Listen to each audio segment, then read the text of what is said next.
Bonjour à toutes et à tous. Aujourd'hui, on va essayer de factoriser ce polynôme. On va voir quelles sont les conditions pour que ce polynôme soit factorisable. La première des choses, je vais faire les pseudo-dérivés. P dp sur dx égale 6x plus 1 demi de y moins 41. Et P dp sur dy égale à 1 demi de x moins 2y plus 17. Maintenant, il y a ce 19 là, je ne le touche pas. Qu'est-ce que je vais faire? Si ce polynôme est factorisable, normalement, si je fais moins la moitié de ça, moins 41 sur 2 égale à 0, et ici je fais moins la moitié de ça, 17 demi égale à 0, les solutions que je vais trouver, si je remplace ici, je vais trouver que celui-là est égal à 0. En résolvant ce système, je vais trouver x égale à 3 et y égale à 5. Si je remplace ici, je vais trouver que c'est égal à 0.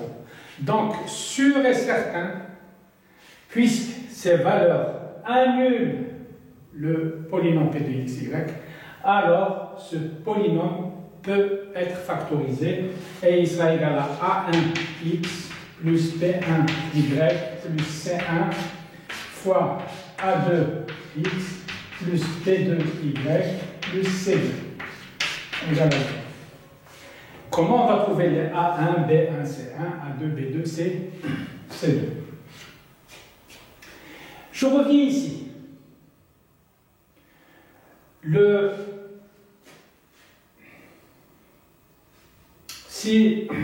Si je fais le delta ici, « 6 fois moins 2, moins 12, moins 1 quart », ça donne moins 49 quarts. Donc le déterminant de ce système est égal à moins 49 quarts. Maintenant, je vais voir la relation entre le déterminant de ce système et ce système. La relation qu'il y a, c'est que ça, c'est moins 7 au carré.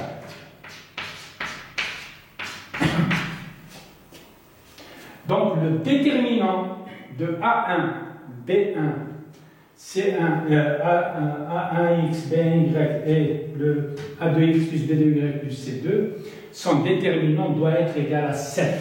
C'est-à-dire, j'enlève le 4, j'enlève le 1 et je mets la racine carrée.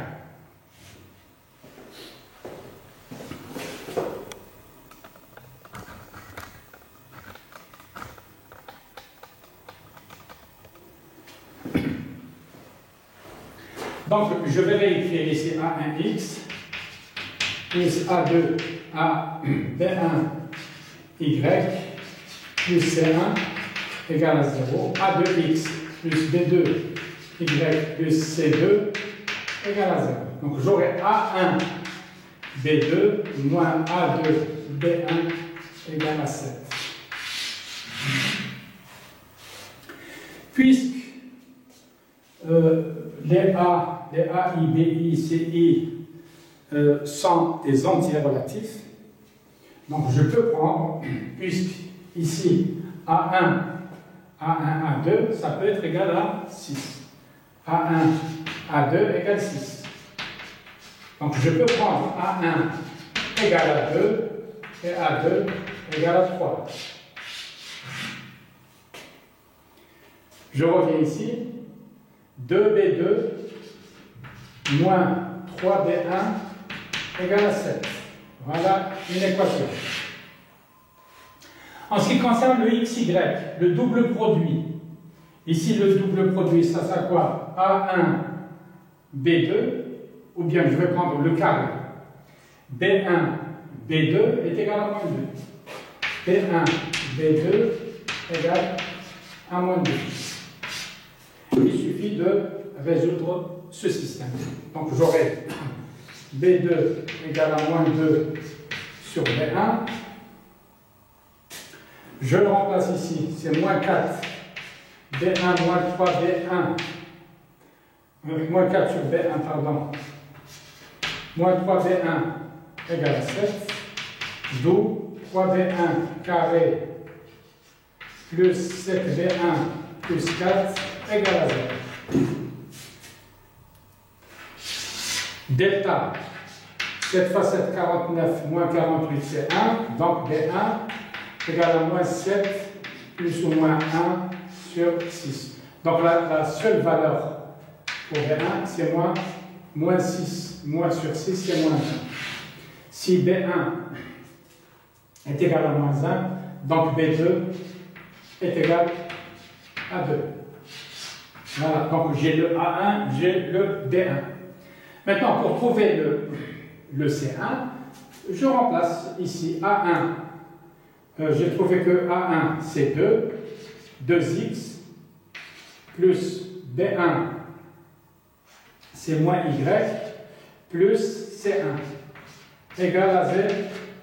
Mais j'ai les x c'est 3, y égale 5, x égale 3, 6, moins 5 plus C1 égale à 0, donc C1 égale à moins 1.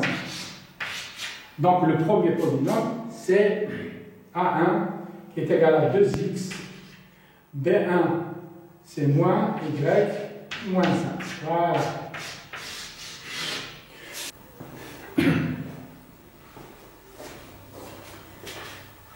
Oui, maintenant, j'ai eu le premier facteur. Pour avoir le deuxième facteur, c'est facile. Le deuxième facteur, le A2, on a c'est 3 fois x. Le B2, on a déjà trouvé plus 2y. Et le C2, c'est facile, puisqu'on a le produit, c'est plus 19, donc on va mettre moins 10. Voilà, moins 19. Égal à 0. Donc, le polynôme, on l'a factorisé. Donc, si on veut résoudre le polynôme dans Z2, il suffit de mettre ça égale 0 et ça égale 0. Ici, équation diophantienne classique, premier degré, deux inconnus, une infinité de solutions, une infinité de solutions.